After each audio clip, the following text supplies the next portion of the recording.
everyone, what is up? Welcome back to my channel. I'm so happy you're here. Today is Vlogmas Day 20. Yeah! If you're new here, hi, I'm Maddie. I'm an EdTech coach and K-5 STEM teacher in Los Angeles. I post weekly tech tutorials for teachers, and I'm also the host of a podcast called the EdTech Classroom Podcast.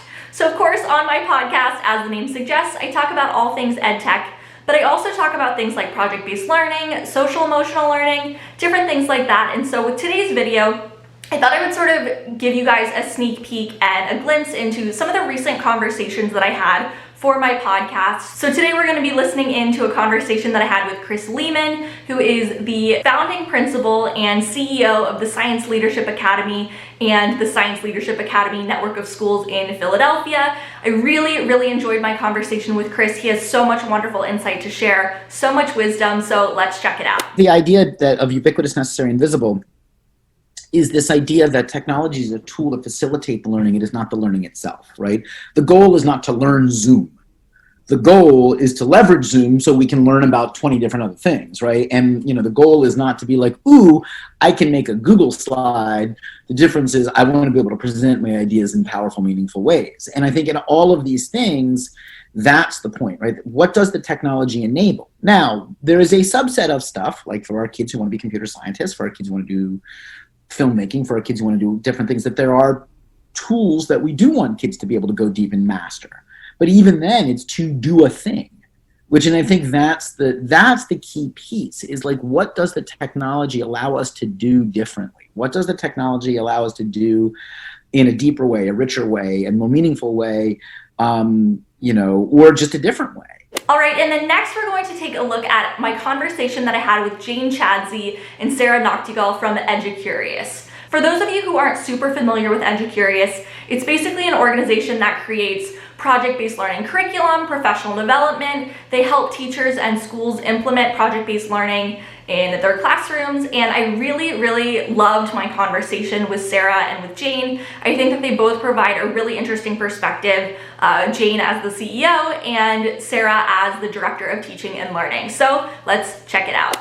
If your listeners can imagine a triangle, and at one point in the triangle are students, another point are teachers, educators, and the third point is the curriculum, what teachers use, the tools and resources they use every day. And at Educurious, we think we need to address all three of those things simultaneously, because there's a relationship an obvious one between teachers and their students. We've known that for a long time. It's part of what makes project-based learning so incredibly powerful for young people, is that it helps to strengthen that relationship, we think, between the teacher and the students we serve, to know them well. But there's also a relationship between students and the curriculum they see every day in their classroom. Do they see themselves? Are those issues they care about? Do they see themselves as powerful change makers in the world? And then there's a relationship between teachers and the curriculum they use every day. So the work we do in the world is always in service of keeping all three of those things in mind simultaneously. Invite students into a problem space. Put up something that gets them immediately engaged with trying to solve a problem of the unit by engaging with some of the ideas and the content right away. It's not a flood. It's a really nice entry point. It's well designed. We spend as much time designing the launch lesson as we do like thinking about the final product. So we try really hard to get that right and to get kids in the right learning space.